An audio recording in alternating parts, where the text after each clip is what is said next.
நாடு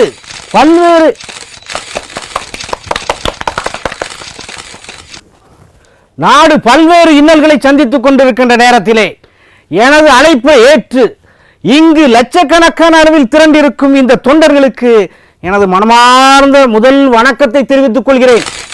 தொண்டர்களே, உங்களுக்கெல்லாம் நான் ஒன்று சொல்ல கடமைப்பட்டிருக்கின்றேன். பொதுக்கூட்டத்திற்கு யாராவது உங்களை அழைத்தால் நீங்கள் மனப்பாடம் செய்துவிட்டு போங்கள் என்று சொல்லவில்லை. நீங்கள் ஒட்டு கேட்டு எதையாவது தயார் செய்து கொண்டு செல்லுங்கள் என்று சொல்லவில்லை. ஆனால் ஒன்று மட்டும் சொல்கிறேன், நீங்கள் மருத்துவரை பார்த்து உடலை பரிசோதனை செய்துவிட்டு செல்லுங்கள். தேமுதிகவிலிருந்து வெற்றி பெற்று அதிமுகவில் இணைந்த சுந்தரராஜன் எம்எல்ஏ மதுரையில் ஒரு கூட்டத்தில் பங்கேற்றார். அந்த கூட்டத்தில் விஜயகாந்தையும் மற்றும் அவரது மனைவி பிரேமலாதாவையும் வசைபாடி கொண்டிருந்தார். என்ன நடந்தது தெரியுமா?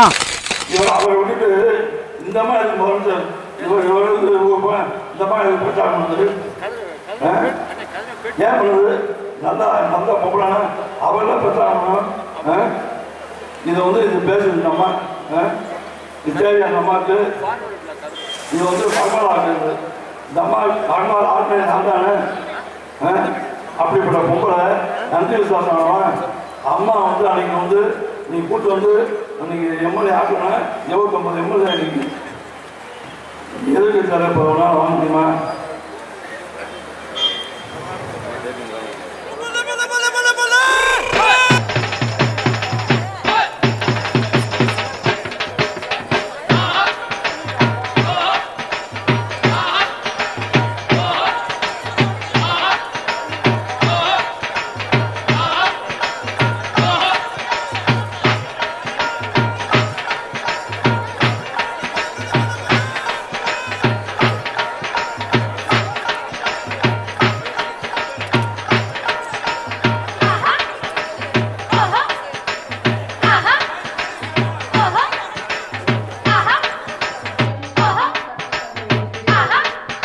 அதனால்தான் சொல்கிறேன் தொண்டர்களே, இனிமேல் நீங்கள் பொதுக்கூட்ட மேடைக்கு செல்லும் பொழுது மயக்கத்தை தெளிய வைக்கிற மாத்திரையை எடுத்துக்கொண்டு செல்லுங்கள் என்கிறேன்.